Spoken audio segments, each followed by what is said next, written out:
Yo, what's up? What's up? Welcome back. So, I had a camera coming in. My brother was sending me one he doesn't use anymore. That would have been a big upgrade from my phone that I'm currently using. UPS lost that camera, so I was waiting to do this video for that. That's why it seems like it's been a while since the dice collection videos.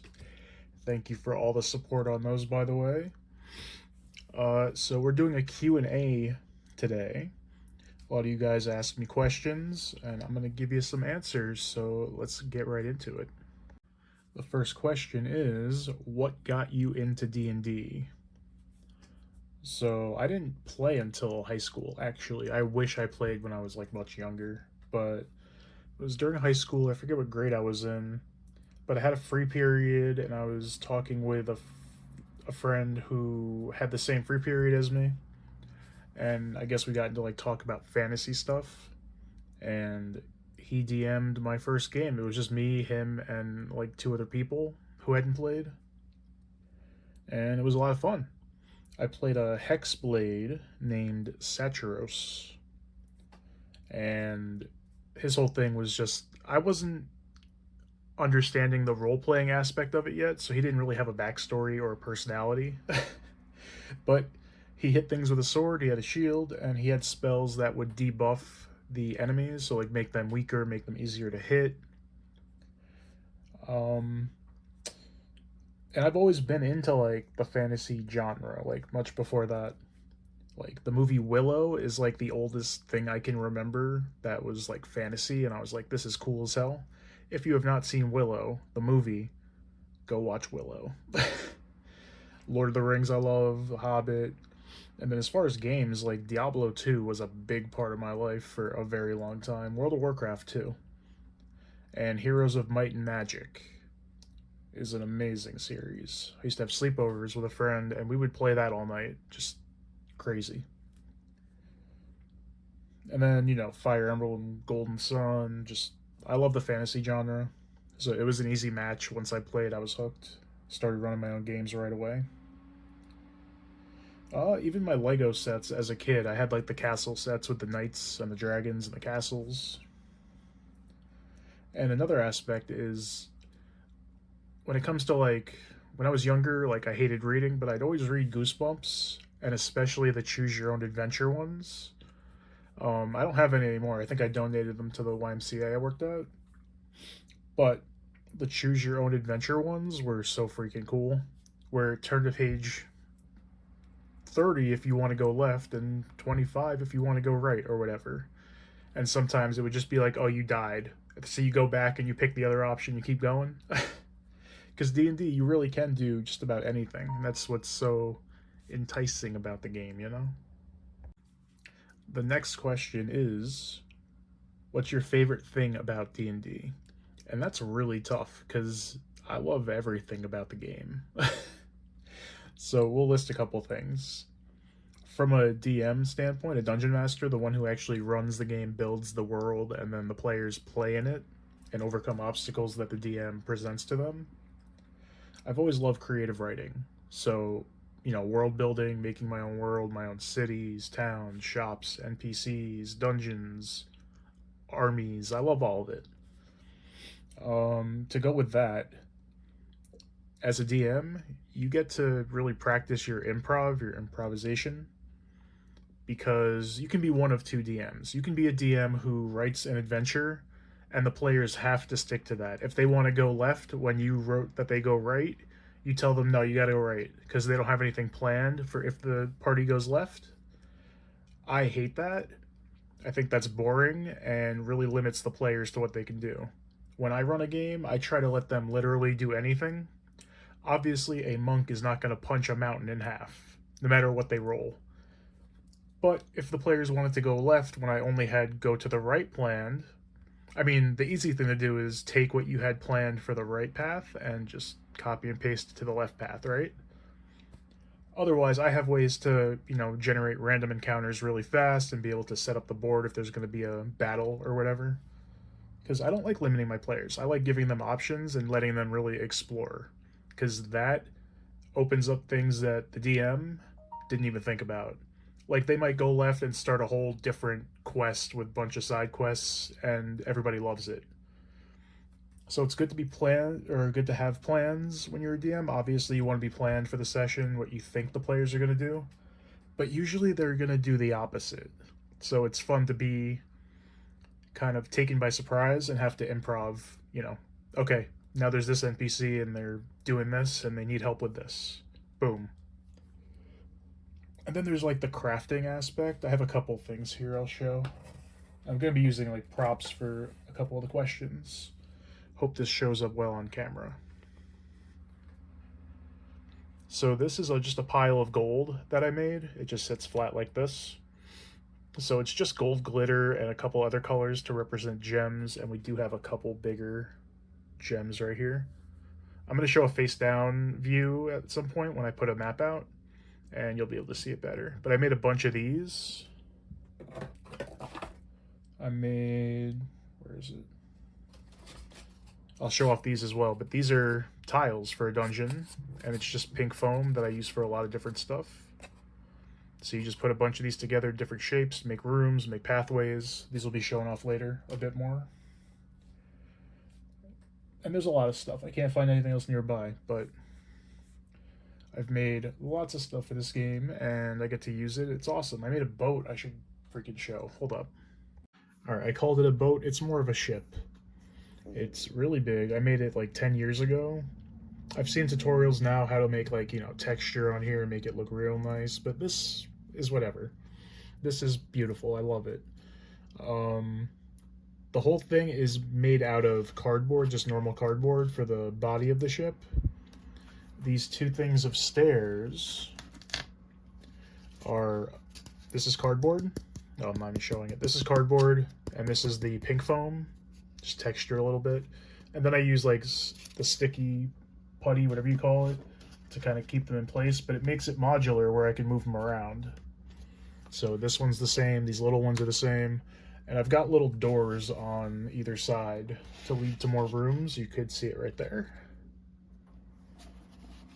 And there should be one over there. Yep. I got a really nice compliment on this from a complete stranger. I was running a game at a game store, and somebody had just walked by, and we were doing a sea adventure where they were at sea and they had this ship, and someone just walked by and said, "Did you make that?" And I said, "Yeah." And they were like, "That's badass." And that just gave me the biggest boost. I wish it got more use. We didn't really use it in my home game, but I'm planning on playing a lot again. So, and then this wheel is literally a Lego ship wheel, so it's a little big for the characters, but that's fine. And then I forget what this is called. I don't think this is the mast. I think the mast... No, this is the mast and then the sail, right? So the mast is made of just a wooden dowel. There's a little metal cube down here just for weight. And again, everything is like silly putty down. And we even have this rope to climb up and down, or maybe swing. Someone swings on it. And as far as the size, like, let's say this guy's the captain. This dwarf, which is one of my favorite minis, just a cool dwarf with a sword and a dagger. He can be the lookout. He can be all the way up there. I don't know if you guys can see him. There he is. And then we have this character, which is not really defined as a specific race or class, but I like it as a drow, a dark elf. And he or she could be over here manning one of these ballista type weapons, which I did paint myself. I got these unpainted. Let's see if it'll focus. Hopefully it focused okay. So we've got two of those for attacking other ships or a monster if they're attacked by something like a kraken. Oh. And then the painting is also another aspect I love. I've painted a bunch of miniatures. I got a few here. We gotta have a beholder. Like, we just have to. These were all just primed in white and I painted them. We gotta have another beholder. We'll put them on the ship. So that's the same model, I just did different variations of it. I didn't have a unicorn at the time, so I had to paint this one. And I liked the silver for the hair and everything, or the fur, the mane. Horn's a little crooked, but maybe there's a reason for that. Damaged. And then the most recent thing I painted was this owl bear. Pretty cool. It's the dark gray, because I have a brown and a black one. And I didn't grab everything I painted, but I painted a couple of griffins, which would definitely be something that can attack the ship because they're flying. Maybe they have a rider. Could be friend, it could be foe. And just one more griffin, because you can't have enough. I have, I think, 6 griffins that are like made by WizKids, which is the official company that makes miniatures for D&D. But all the ones I showed just now were just painted by me. I don't think any of them were, well, the beholders are official. Some of them are, some of them aren't, but I painted those. So that's what I love about D&D. Everything. And then the collecting of all the miniatures and the books and the dice. So yeah, that's it. The next question I got was, how many players can play at once? And like most of the answers I'm going to give regarding Dungeons and Dragons, the answer is whatever you want, anything. Like, you can do anything. I would personally recommend 3 to 5 players with 1 DM. So 1 person running the game, and then 3, 4, or 5 players playing as a single character. For my personal games, I've run games one-on-one where a friend just wanted to learn about it, so I ran an adventure for them. I've run for 2 people, I've run for 3, 4, 5, 6, 7, I think 8 was the most. So me DMing with 8 players. That was my game I would run after work, because a lot of people were interested. And obviously more people, on one hand, it's more fun, definitely. But it also leaves less time for each character to get, what's the word? The spotlight. Because there might be a player who's a more quiet person who won't really speak up, and then there might be 2 people that, you know, take charge, they're the leader of the party, and the other person never really talks. If you have someone like that in a game with less people, you can kind of be like, oh, hey, what would you like to say? This guard is talking directly to you. How do you want to respond? Instead of all the other players jumping in and taking charge. You want to give focus as much as you can to the players and their characters. Too many people means they're not getting those moments, you know? And again, I've seen people run games for 20 players, and those are not really, those aren't campaigns. Those aren't like long campaigns that take years and then defeat, you know, the ultimate evil in the world is the ending, like a full-on story. That was like a single adventure. They sat down one time and played, and that was it. So the role-playing aspect didn't really matter as much. And also, the more players you have, the longer combat takes. Oh my god. I love combat in D&D in terms of how it works and how it plays out. It's like Fire Emblem. If you've played that series or any strategy RPG, it's like that. So the more players there are, they have more turns, and if they're not attentive, they don't know what they're doing on their turn, they take a lot of time. It can really add up. I've had one session where it was 3 hours of just combat. Now, it was epic and a lot of fun. We had 2 combats going on simultaneously. One inside the guild hall of the players' guild they were in, and one outside in like the courtyard, because the players had split, and it was awesome. But usually, if you don't have a great DM like I am, combat can be really sluggish, really boring. So 3 to 5 players with 1 person running the game is ideal, in my opinion. The next bunch of questions involved dice. So we'll have that, and then I'm going to do a little, you're going to see a little preview of a battle, just to explain how the dice work in the game, and why there are so many different ones. So the first question is, what are they made out of? Most of the time, you're going to see these. They're just made of resin. If you saw the dice collection videos I posted, most of my sets, most of my dice in general, were resin. Got some metal dice. Don't roll that on a glass table, you will break the table or scratch it up. And this is a quartz D20. I have some wooden D6s, and then I've seen people buy like amethyst dice sets made of like gems, which are very freaking expensive sets. So there's a lot of different materials you can use to make dice. The other questions were, how do you read the dice? And that's just, you know, you roll it and then whatever is on top. So that was a 6. Let me see if I can get it. Because the underline is under, so you can see the 9 and the 6 are different. And it's the same for all the dice, like you see them sitting here. The only weird one is the D4, four-sided die, because it's whatever's on top. So if I rolled this, you guys can see that 4, so I rolled a 4. Nice.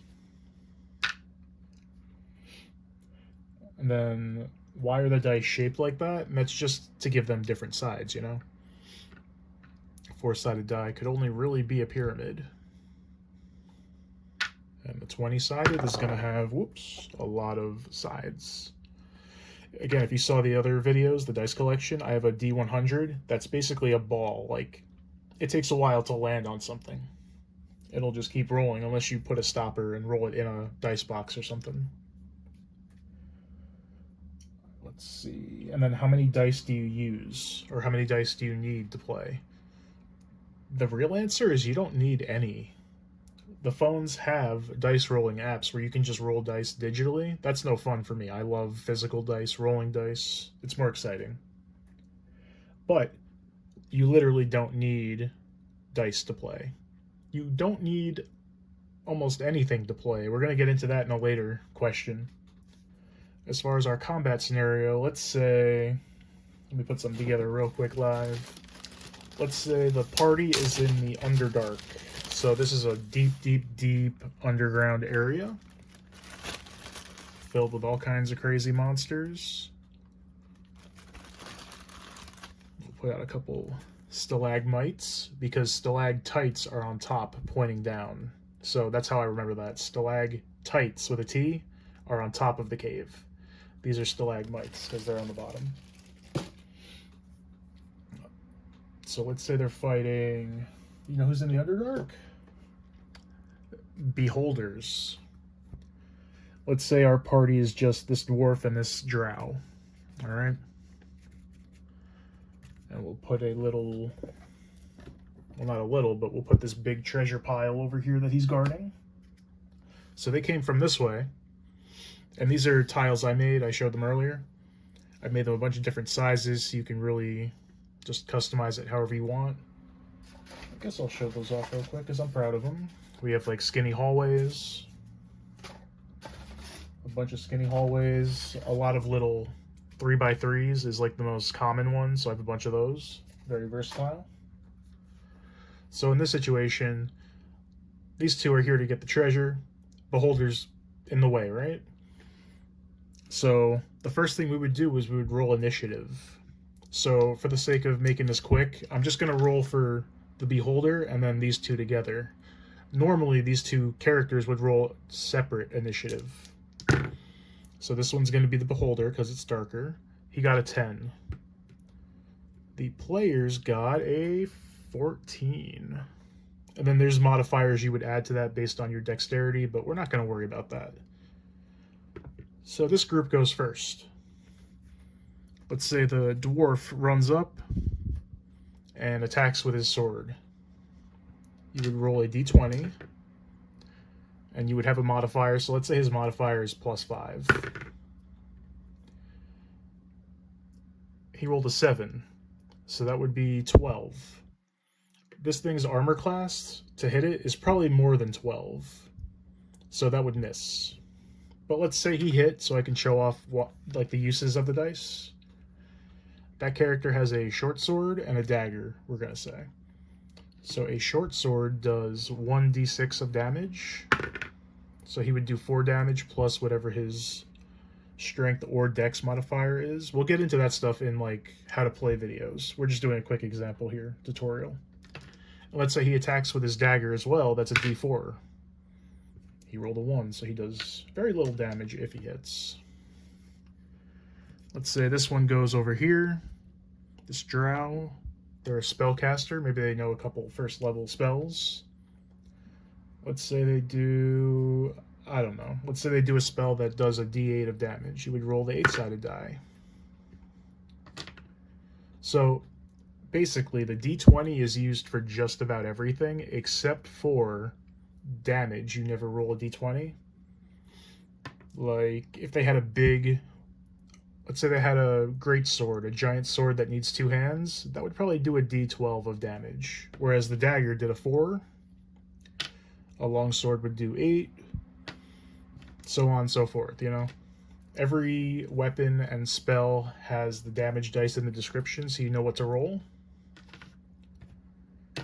So the other dice that are not the d20 are pretty much used for weapon damage, or I think every class has a special ability or a feature that can use different sets of, or different sided dice. I know the fighters have maneuvers, and they can use a d8, I believe it starts off as, to enhance their attacks. You can trip people, you can disarm them, whatever. You can taunt them. And since I didn't talk about it, the stalagmites I actually made. I made everything here except for the minis, and I painted that one. So I made the tiles, made the gold. And these are made out of literally toilet paper, white glue, just Elmer's. And it's on a little cardboard thing. So toilet paper with water and white glue, you mix that up, it's basically clay. This is pretty hard. And I just painted it very basic, black with some gray and then some lighter gray as the, you know, so it pops a little bit. It's a very basic thing, but I made a ton of them. And they work perfect in caves and in the Underdark, so I believe that's all the questions answered about the dice. Just a note, since I didn't mention anything about this, and there wasn't a question that I included in this video about this, but I figured, you know, I can answer some questions that might come up when you guys saw all of this. So, the reason I was saying 3x3 is obviously there's 3 squares by 3, but each square is an inch, because these miniatures have a base that's an inch, so they fit on it perfectly. Even this board I'm using, you can see the squares, like, that's how you measure distance. So each character has a certain speed. So this is a drow, a dark elf, they have 30 feet. So they can move 6, right? They can move 6 spaces, because each one is 5 feet. Whereas maybe this little spellcaster, he's short, he's got little legs, he can probably move 5 squares instead of 6, you know?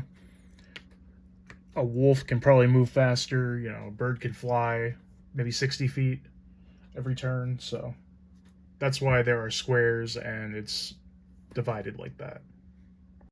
The next question is, how long can a session last? So if you plan to meet Thursday nights, how long is that going to last every Thursday? I would say my games, and I think even the player's handbook over there, I'll talk about the books later. The player's handbook, I believe it says 3 to 5 hours. So 3 at the least, 5 at the most. I love the game. I think I've run games that were like 7 hours at the most, maybe. But usually 3 to 5. And that depends on, you know, the group. Like, a lot of people don't understand this because, you know, you don't play the game, whatever, that's fine. But it's actually a commitment. It's not like you make a plan to play D&D and then you want to do something else, you go do something else. Because the Dungeon Master, if they're good, they put a ton of time into planning and balancing to make sure you guys will have a good time, the players. I had a player, my brother's friend, who I'd never played with, wanted to join our game. So I said, sure, I knew him, he was a good guy. And he didn't really understand this, because the first time he was supposed to show up, he said, oh, I wanted to go skateboarding, so I just didn't show up. Like, you can't do that. And I'm not mad about it because he didn't really understand, but it is a commitment. Like, if you say Thursday nights every week, that's your plan Thursday nights. Obviously, things come up that are more important than a game. At the end of the day, this is just a game. but it's still a cooperative thing, and people put time and effort and are excited to play. So normally you want to make that your plan if you commit to it. Sometimes it's bi-weekly, it's every 2 weeks. Sometimes it's once a month. It depends on the group, how busy they are, how committed or interested they are. But at one point, I was doing 3 sessions a week for 3 different groups, and I loved it. I did, I think, Saturday mornings, Friday nights, Thursday nights. So I guess for this part, it's up to the players and the DM. Like, if y'all just want to play for 10 hours, do it. Just take a weekend and just play for 10 hours, get food at some point, take breaks, obviously. That's the thing I'll mention is even if I'm doing a 3-hour session, we got to take breaks. Let people stretch, answer texts or whatever. That's always a positive. You don't want to just say, okay, we're playing until we're done. You can't do anything else. Like, nobody wants that. But yes, commitment, not a loose plan that you can just say, oh, I want to go skateboarding instead. That sucked. But again, he was not knowledgeable about the effort that's put in. Next up, the question is there strategy to D&D? There is a ton of strategy in D&D.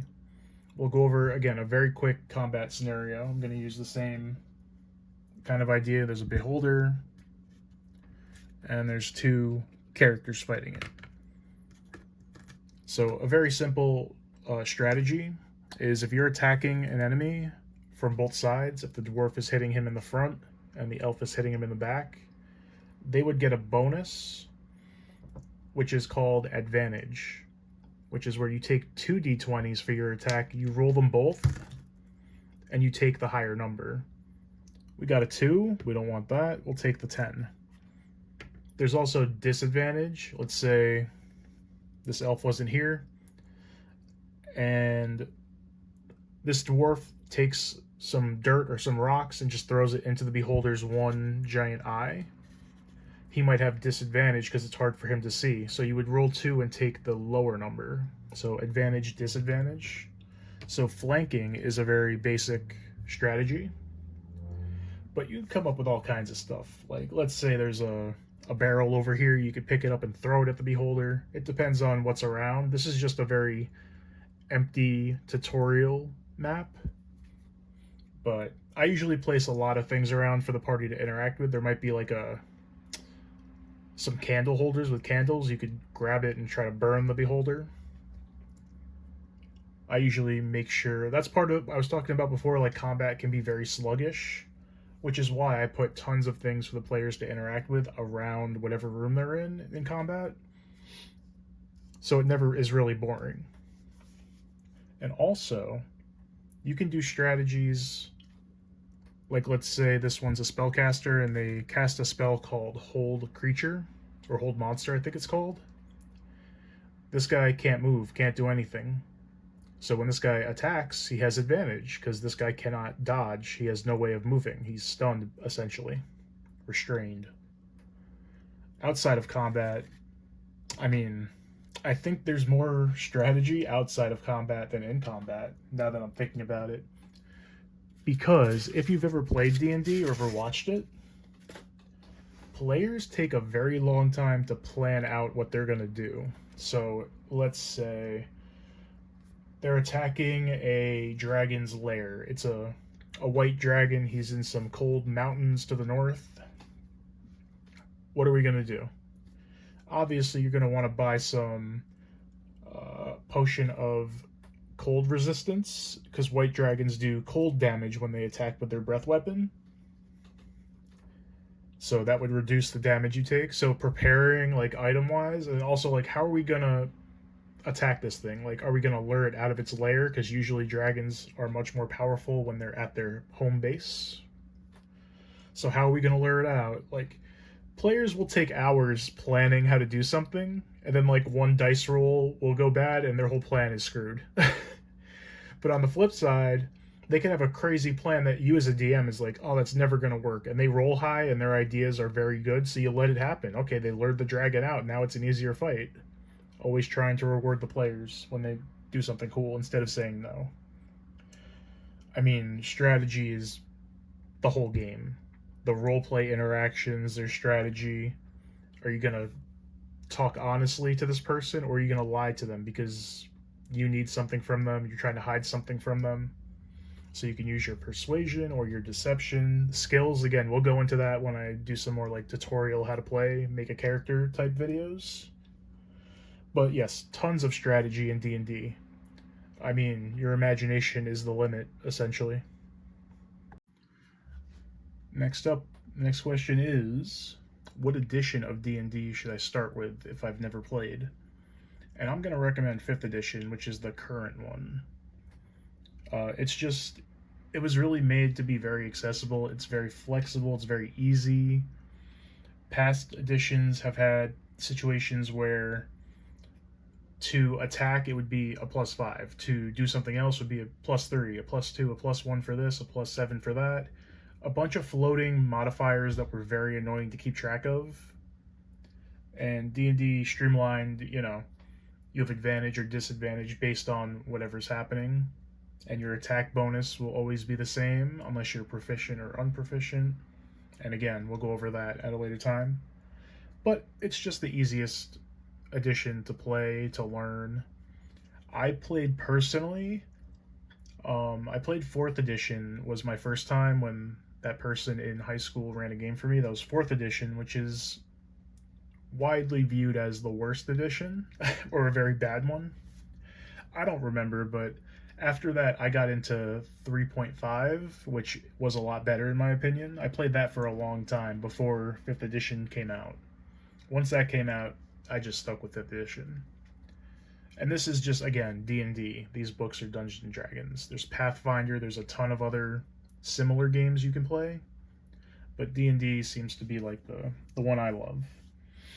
So as far as the edition, 5th edition. Now these were made in, I believe, 2014, these books. They're just now releasing 5th edition.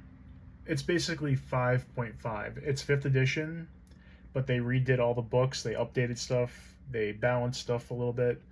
It's essentially DLC.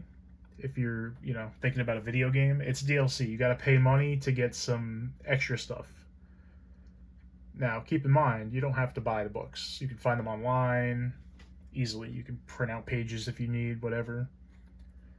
But they're coming out with new ones. So the Player's Handbook is for the players mostly. It has all the classes, the races, character creation, features, subclasses, all kinds of crazy stuff. Dungeon Master's Guide, only if you're going to be a Dungeon Master. It tells you, how you should run the game, some suggestions, charts for specific things.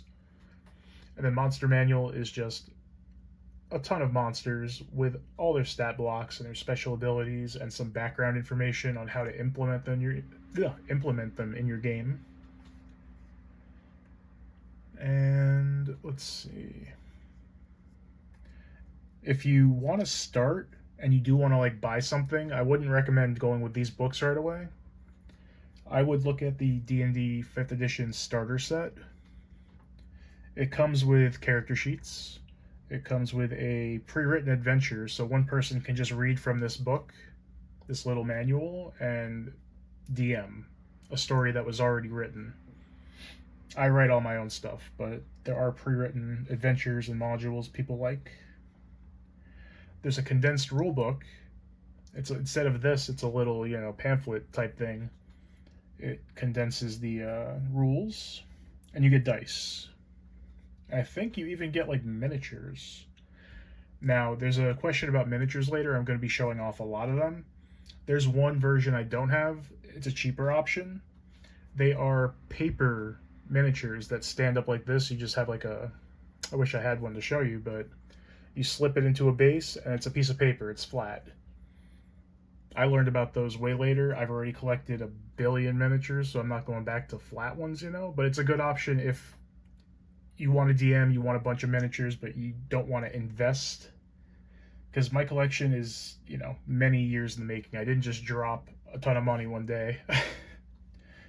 But I will go over cheaper options in this video, as well as maybe I'll do a dedicated video to how to play it on the cheap budget D&D, if you will. Next question is, where do I buy miniatures, maps, dice, books? You know, the things where if you really want to get into it, like all this stuff, like where do you find this stuff? The books can be found in, I found books in Target and Walmart, but any bookstores would actually have D&D books. And then for everything else, as well as the books, just game stores. Stores that sell Pokemon or Yu-Gi-Oh, Magic, whatever card games or board games, that kind of store technically always has dice, miniatures, maps. Like this is a, you can't see my hand, but this thing below, it's like a grassy terrain on one side and a stone like dungeon or castle on the other side. And I have a bunch of these that have different aesthetics. Those are all at game stores. The miniatures, yes, absolutely. And then there are some that are alternatives. I'll talk about miniatures real quick. So miniatures come out in sets, kind of like the trading card games, and they come in boxes of randomized miniatures. You're guaranteed one bigger one, not always this big, but one that's larger, and then one that's like medium size or smaller. So like this monk, who is painted but not by me, my best friend Sasha, shout out to her, she's amazing, painted this for me. He was just white or like gray. Let me see how close I can get. I know it's not going to do it justice, but it is amazing. There we go. So this is a medium creature, just because the base is 1 inch, whereas this guy could be a halfling or a gnome, so he's a bit smaller. Think of like the hobbits in Lord of the Rings. So this is a small one. It still fits in the 1 inch, obviously, but it's a smaller creature.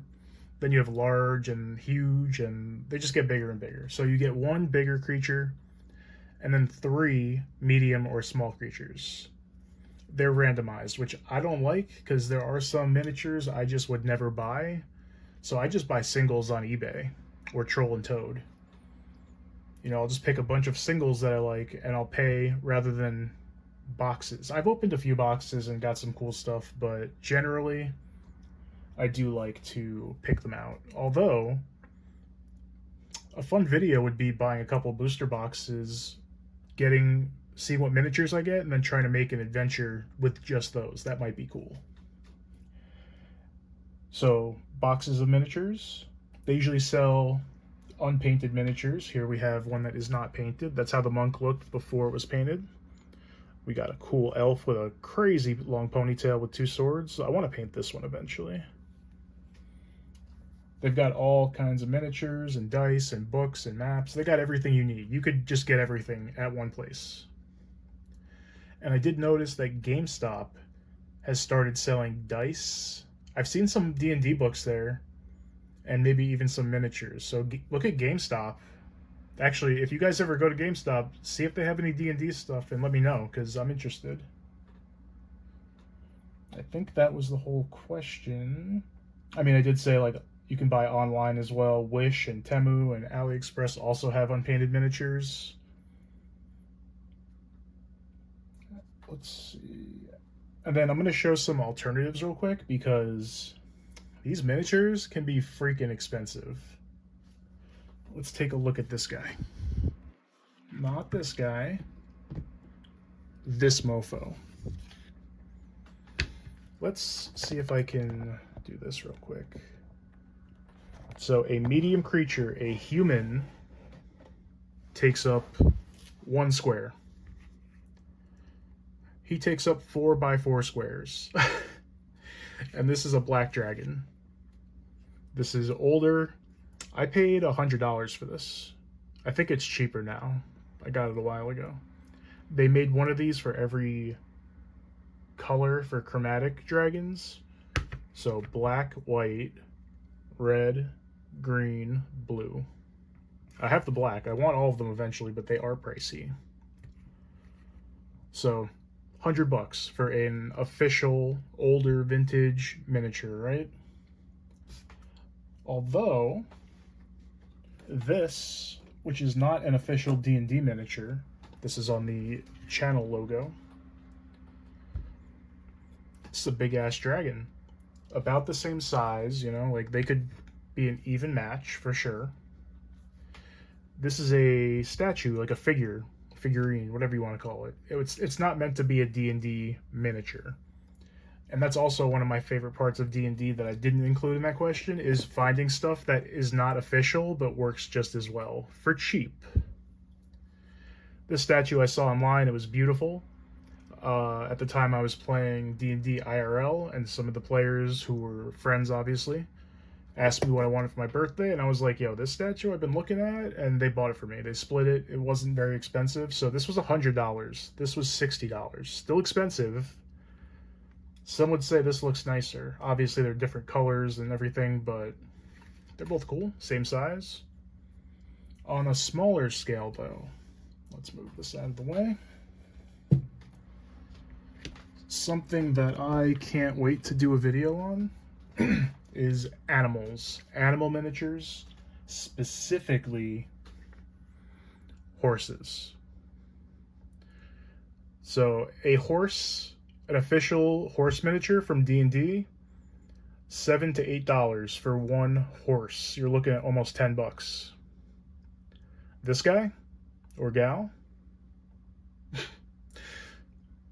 this was 25 cents. Party Depot has these tubs of just little plastic animals. Oh my god, I go there so often. I buy so many things I'll never use. So here, a horse is a large creature. It takes up 4 squares, 2 by 2. There's a base.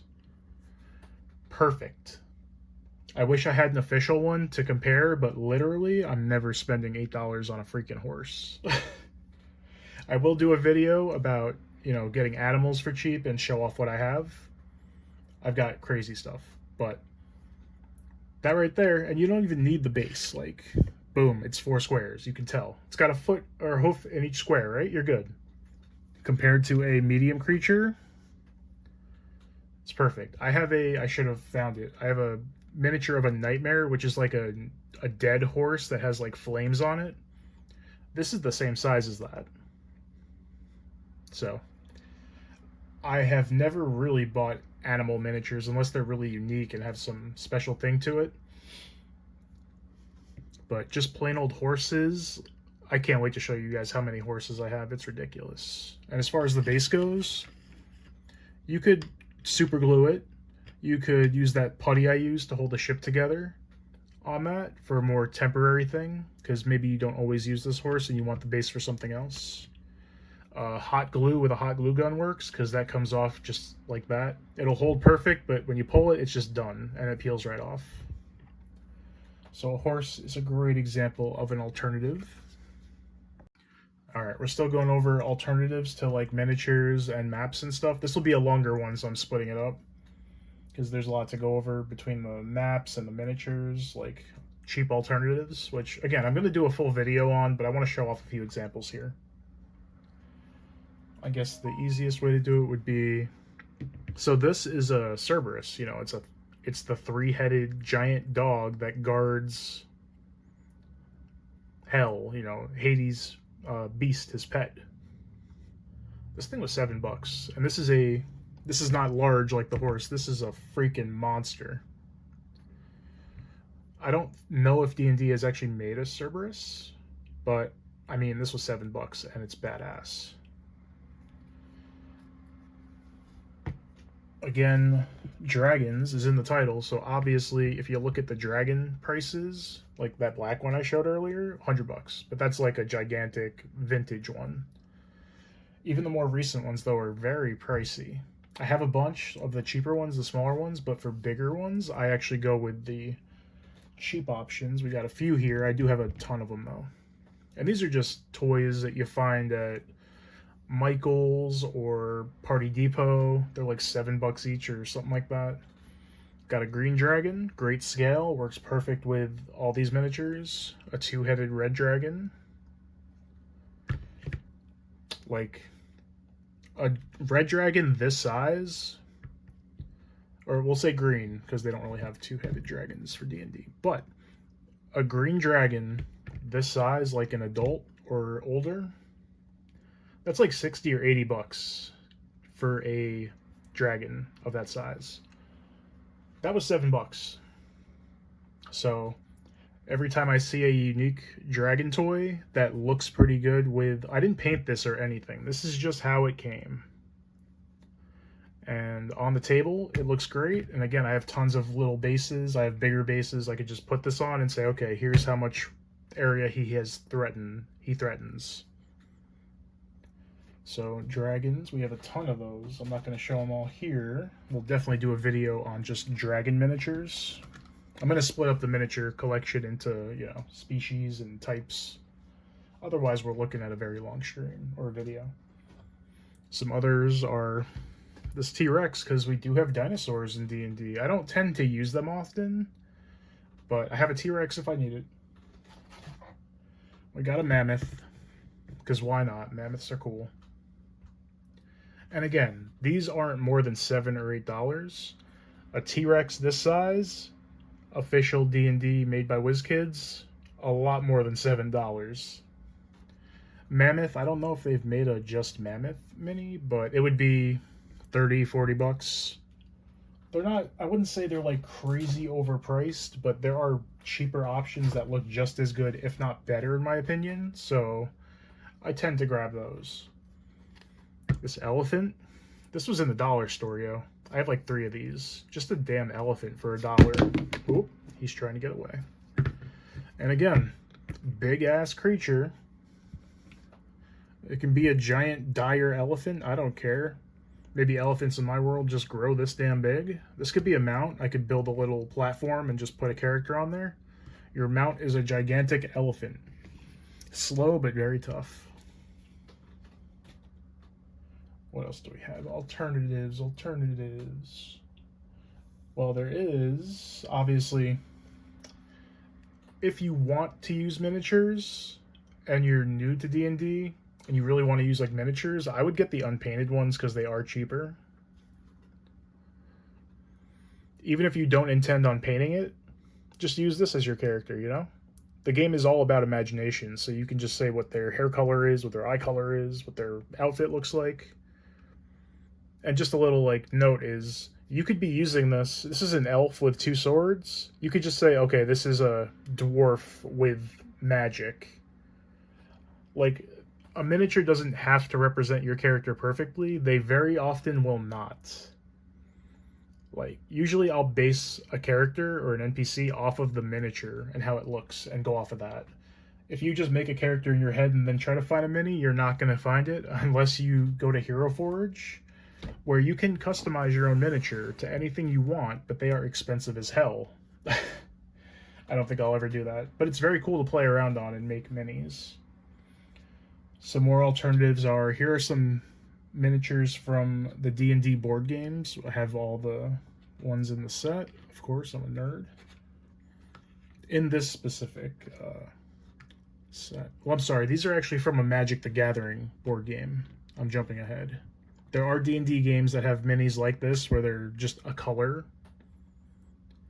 So right here, we got a skeleton with an axe.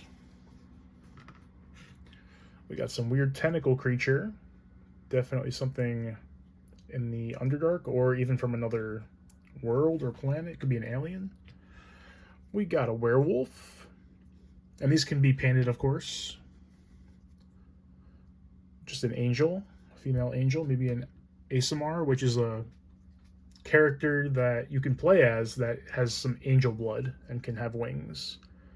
And this is a vampire, but this could be like whoever you want, just a guy with a staff. This could be a monk. A vampire monk would be sick. And you can just cut them off the bases because the bases are bigger than the 1 inch, but it doesn't really matter. Like these two could just be like this, you know, whatever. Those are from the, oh, here's this one too. The big purple guy. Another crazy eldritch creature with an extra hand growing out of its wrist. Crazy. This could just be played as is.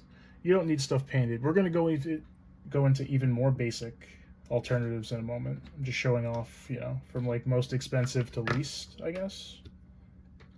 So unpainted, or on eBay, people usually sell these miniatures by themselves. So if you just want some werewolves, like just grab a bunch of these.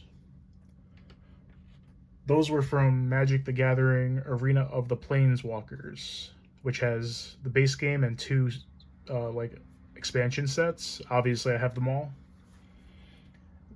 The D&D board games, I don't have anything from them right now because I only have one of each. I don't have extra miniatures like I do the other ones, but same idea. They have things just like this, one color, and you can paint them up.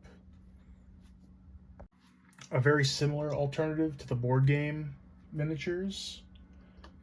I didn't know this existed until I was looking into miniatures, but if you know me, you know I love Game of Thrones. The last season sucked. They really shortened it for no reason and rushed everything. The rest of the show is fantastic. I love that show. Okay. They have a Game of Thrones like miniature wargaming game where it's like D&D in terms of the combat, but there's no real like role play out of combat. It's just constant fighting, like Warhammer, if you know that. I believe that's also the same idea. But this has Game of Thrones based knights for the most part. They have, you know, some spellcasters, some guys on horses, some barbarian looking people. But I mean, we have, that guy had a giant sword. This guy has a smaller sword with a shield. I believe that is a stag, which means that this is from the Baratheon army. Archers. These are only a few. I have like a ton of these. And again, the scale may be hard to tell from this angle. I can't exactly lower the camera right now, but they're the same height, same size. These tend to be a little taller, and it's really just because of the bases. They're a little bit more elevated. So if I really wanted them to be perfectly matched up, I could take these off the bases and just rebase them. But honestly, I have so many of these that I don't plan on painting them. But if a group is ever involved with, you know, a war and they have to pick a side, let's see. Here's some Lannisters and some Targaryens. Like, so I wouldn't paint these because we can just say, okay, the White Army is we'll just use Game of Thrones, the Baratheon army, the good army that you want to side with, so they can team up with the heroes, and they fit just fine against the enemies, you know, and maybe they have some NPCs like this tiefling spellcaster. I was gonna say female tiefling, and I said female, or fiefling, I don't know, but tiefling is just a creature that has some demon's blood in it. So it gets horns and a tail and some fire abilities. So these are cool just as like soldiers in general. These could be town guards. These can be special security for a rich lord. The king's knights. It doesn't really matter. They can be used for anything. Mostly white and red. We have a couple that are gray, which are usually like the northern. I'm sorry if we're getting super into Game of Thrones and you just don't care about it, but that's what these are. So I believe this guy is one of the guys on the wall. He can be in the middle trying to stop the war. We got this brown guy who just has a bow. It's a unique sculpt. And I even have dogs. Like, dogs are a hard miniature to find, to be honest. Now, I love dogs. I suck with the breeds, so I'm not sure what breed these would be, but got a couple of those because a dog is always useful, right? Just a few more alternatives, just so I can, you know, give as many as possible. Let's go with this one first. There's a site called Reaper Minis, like the Grim Reaper, Reaper Minis. And they sell unpainted miniatures that are very detailed, very nice. This is a gnoll, which is pretty much just a humanoid dog or hyena. More like a hyena. He's an archer, he's got a bow, he's going for an arrow. That one I still have to paint up. I love the gnolls. I have a bunch of official ones. And on Etsy, a lot of people sell 3D printed miniatures. I want a 3D printer. I planned to get one. It just didn't work out money-wise, so we gotta wait a bit on that. But this is a beautiful miniature. Came out, and I think I paid like $6 for this. It's insane. It's a Dragonborn, you know, a dragon humanoid guy. Pretty nice. Got a bunch of those for pretty cheap. So 3D printed. Reaper Minis has a bunch of cool ones. Board games, other games like that, Game of Thrones, Wargaming. Tons of options. Unpainted is definitely the way to go if you just want miniatures, but not necessarily... You don't want to paint, you don't want to invest in painted miniatures yet. These are cheap, the little ones, but still. They're more expensive than the unpainted, obviously. Now, miniatures are not the only thing you can save money on. I always am on the lookout. Like, I go to Goodwill a lot and Savers and just see... I'll grab the most random stuff. The dollar store had these. I bought 3 of these. It's just a wagon. But, like, I wanted a wagon, and I could make one. I think I did make one at one point. But this is $1 at the dollar store. The wheels actually, you know, you can have it go if you really want. I can just throw my 25-cent horse there. Boom. And the top comes off. So if I didn't want the covered wagon, you can always just attach this to the horse if you really care. Move it to the center a little bit. You can throw a bunch of characters in there. They don't have to sit perfectly because 4 people could definitely fit back there, right?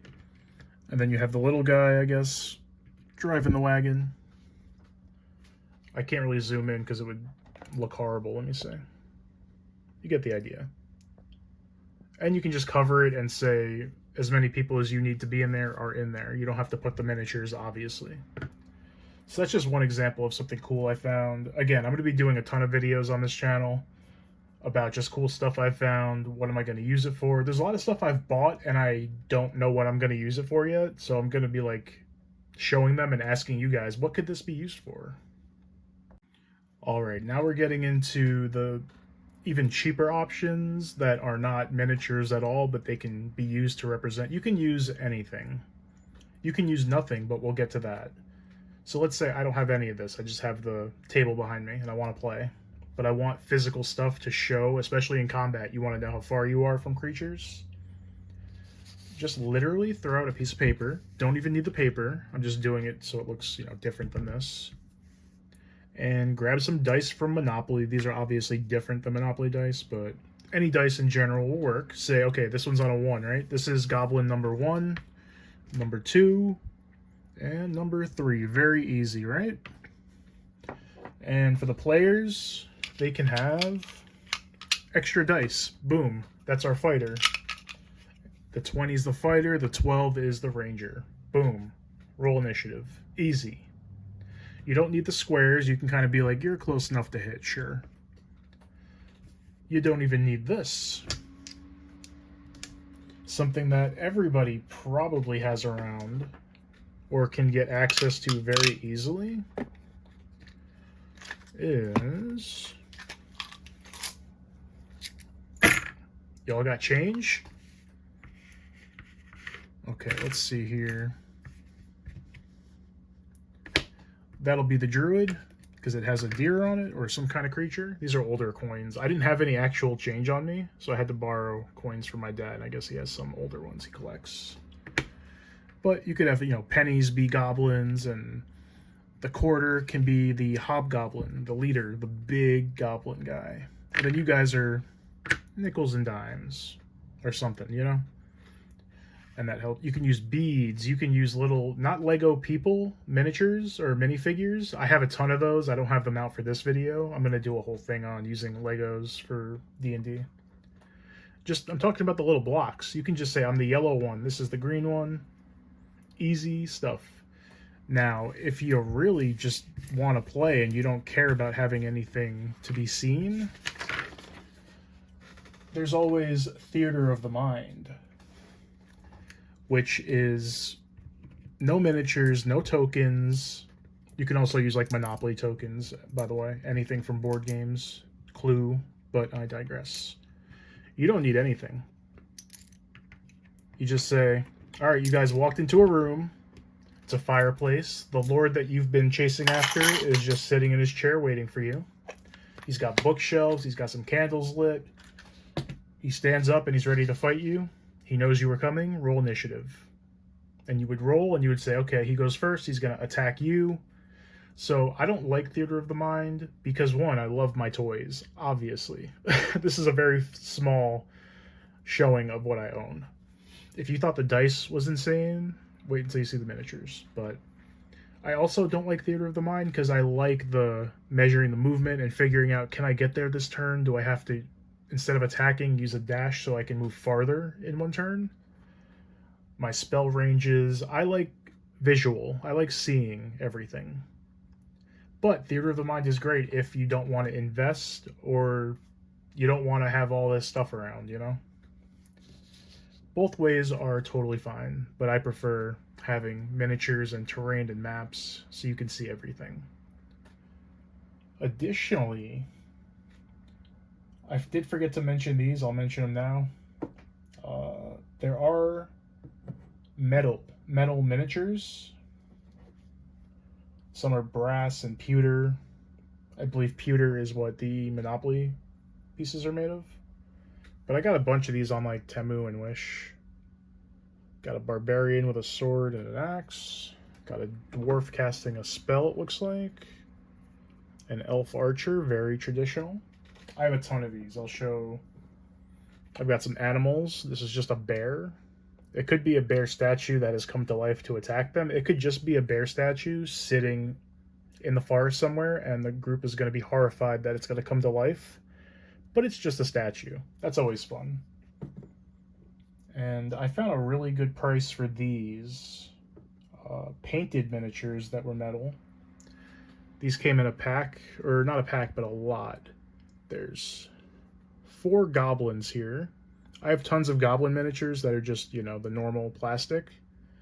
These metal ones are cool because they're all armored and they got shields and big weapons. Like, these goblins will mess you up. I'm going to use these as guards to like a more powerful enemy. And these guys are going to be tough. They're going to have more HP and more attack and more defense than your usual run-of-the-mill goblins. This is the hit squad coming out to get you. People always see goblins and say, oh, that's like our first encounter. Easy peasy lemon squeezy. These guys will rock your world. Can't wait to bust out some tough goblins.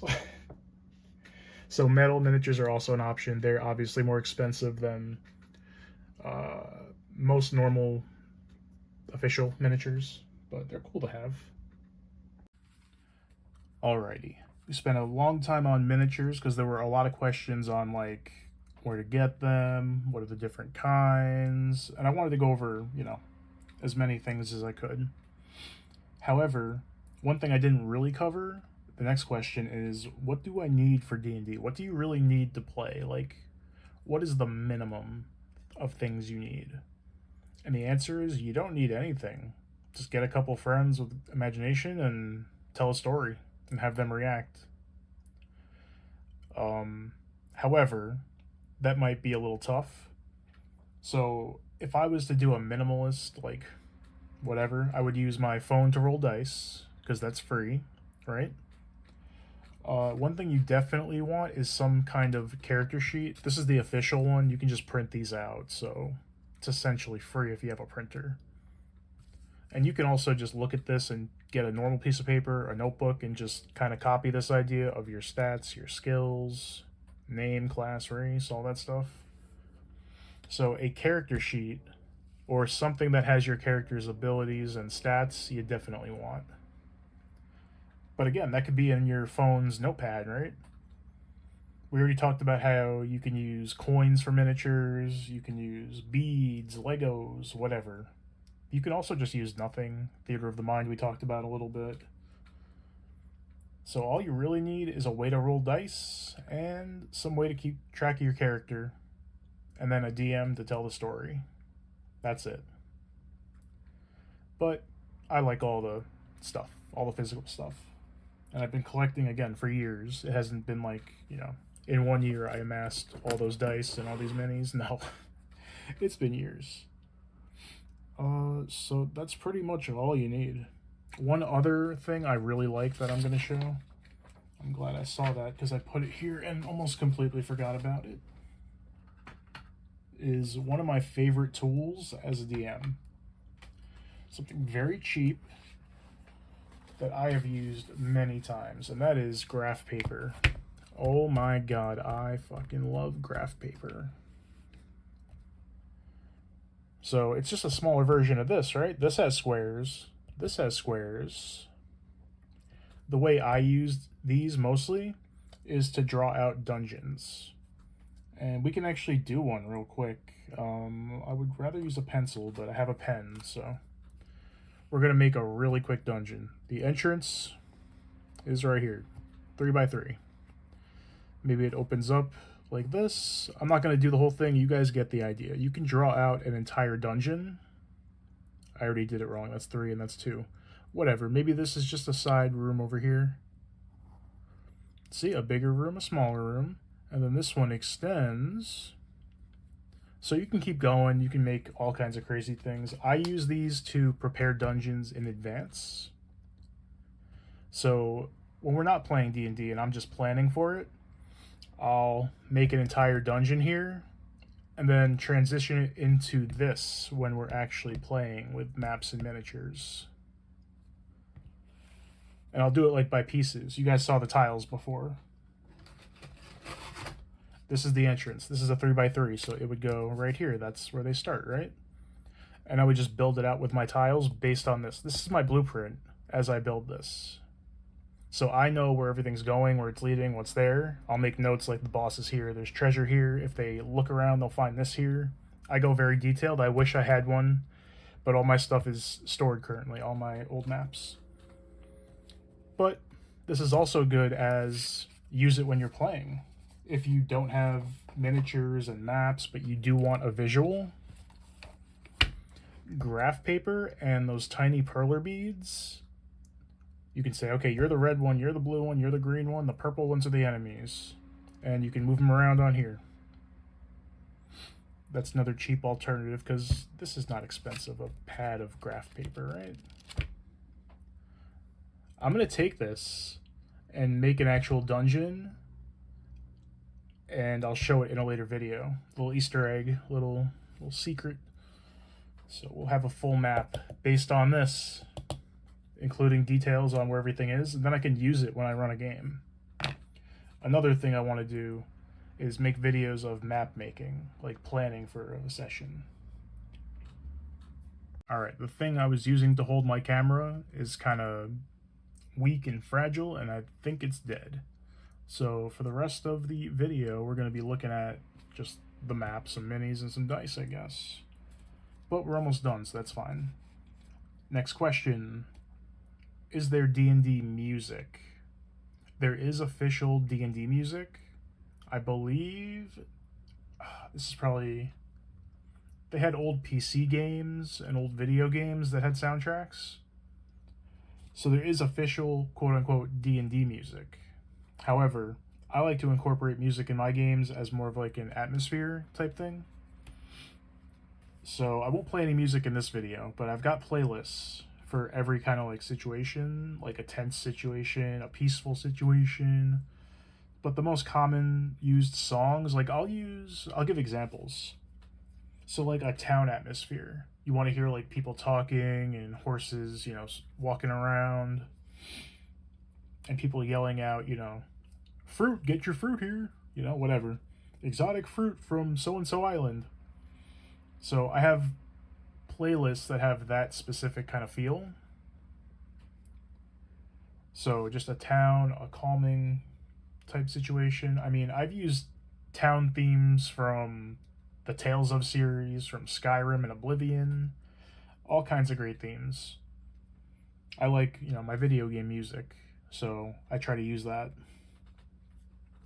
Then there's like a dungeon atmosphere where there's no combat, but you're exploring a dungeon and you're worried about what's around the next corner, or it's very dark, you can't really see. Again, Oblivion and Skyrim, very good for dark dungeon, somewhat tense music. And then you have like battle themes, which again, I like my RPGs, and we got tons of fantasy themed video games with great combat music. Again, Oblivion and Skyrim come to mind immediately. But I've used like songs from movies and TV shows and anime even. And I used to do a fun little game where all the songs I played throughout the session, the players would make a note if they knew where the song was from and if they could name it. And I would give them like a point of inspiration, which is essentially you can use your point of inspiration to re-roll a die. If you rolled really badly on an important roll, you can re-roll it by using your inspiration.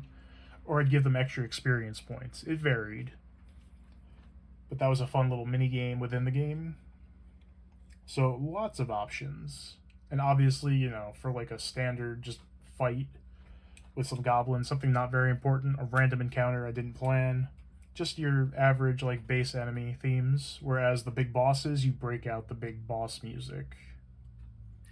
Final Fantasy as well, like so many games with amazing soundtracks, Kingdom Hearts of course. And I've used a ton of Game of Thrones music, you better believe. But to answer the question, yes, there is D&D music, but I prefer making like custom playlists. Next question. Who created D&D and what's the history of D&D? So I'm not going to get into the history too much because there's plenty of videos and just articles that will do it so much better than me. I got into it, you know, when 4th edition was out. We're on 5th edition now, so I'm not like an old school D&D player. However, I know that the creators are Gary Gygax and Dave Arneson, I believe is how his last name is said. And that was in 1974 is when they published Dungeons and Dragons. I believe they had a different game. I forget the name of it, but I think they had another like game that wasn't so much D&D, but it was a miniatures war game where you would still use minis and fight each other, but there was no like role play and stuff. And I do know about, as far as history, I can talk about the Satanic Panic, because that's that was a big thing. So in the 80s, again, I was born in 88, so I wasn't around for this, but I'm not that old. People who were very religious were very against Dungeons and Dragons. They thought that the game was brainwashing children and teaching them about witchcraft because there was magic, and summoning demons because there were demons and devils in the game. It was your standard, you know, Karens and Kevins, I guess. We'll call the male Karen Kevin. And it was all over the news, like, D&D is brainwashing your children. Make sure they do not play this game. They will never go to heaven if they play this game. It was some stupid shit. But the Satanic Panic. That's a nice little piece of D&D history for you. Last question, folks. I didn't even count how many there were. But the last one is very interesting. Are companions or pets limited to animals and known D&D creatures? So, throughout the game, and again, it varies on the system or the edition of D&D or the class you're playing. For example, do we have a... Sure. So, a ranger, someone who would usually fight with a bow or a crossbow, usually ranged, but they have a little bit of magic and they are pretty good at melee combat. So they're a little bit like a jack of all trades, but they're focused on archery, usually. And there is a subclass for the archers that lets them have a animal companion. So it has to be like a specific size, and it can't fly or swim, but something that is your partner that will go with you. So let's pair this archer with this bear, because he's also some form of metal. Okay? So that's a situation where that just happens. Like, if you're a ranger and you pick beast mastery or beast master as your subclass, you just get an animal companion and you can make them stronger over time. They level up with you. You can change from a bear to maybe an eagle so you can scout, you know, Ash Ketchum and his Pidgeotto. But any class can get a pet. And again, a lot of D&D, especially 5th edition, is very flexible. You could have some DMs who are by the book and they say, nope, only Rangers can have pets. Nobody else can have a pet. But that's lame. What if this dwarf who is a fighter or a rogue? We'll call him a rogue for now because he does have a crossbow on his back too. So he's a rogue. He's sneaky, assassin type guy. I think it's the hair. I love this miniature. Anyway, so he's a rogue, right? He's sneaky, he does sneak attacks, and he steals stuff, sure. They don't get pets. But if they want to get a wolf companion, I mean, if the player really wants to go out of their way and be like, I want an animal companion as a rogue, I want to go find an animal to befriend it. Again, it depends on the DM. We have something called the Rule of Cool, which basically means it's not in the books, but it's cool, you can do it. I rarely say no to my players. They can try anything. Now, if it's something that isn't in the book and there's no ruling on it, I'll do like a skill challenge. So they have a chance to fail, but a chance to succeed. And failure doesn't necessarily mean they can never get that pet. So, again, quick little random situation. Dwarf Rogue meets an injured wolf, so it's not attacking him. And Rogue decides to feed it some food. They're friends now, they're buddies. There's a skill called Animal Handling. So maybe I'll have the rogue make an animal handling check to see if, feeding the wolf is going to make it friendly or it's going to take the food and leave. And through some role play of, if he really wants the pet, he'll, spoil it and take care of it. And maybe in time, this will be a reliable animal companion, just like the Ranger's bear. So that's pets and companions. I wanted to explain that first. So the question was, are you limited to just like animals that actually exist and D&D creatures, or can you use like creatures from mythology or make up your own? And again, the rule of cool. If you have a cool idea, if you want I don't know, let's make something random. This wolf. I love wolves, you guys know that. This wolf we'll pretend he has wings and he has a horn like a unicorn. I don't know what the name of that creature would be. You guys can leave a comment. What would you call a wolf with a unicorn horn and wings? But if a player wanted something like that, I'd say, yeah, you can encounter something like that. Like, you have to talk to the DM. You can't just be like, that's the kind of creature I want to find. Put it in the game. Like, fuck no. Something I didn't really talk about. Oops, something fell. The Dungeon Master and the players are not competing against each other.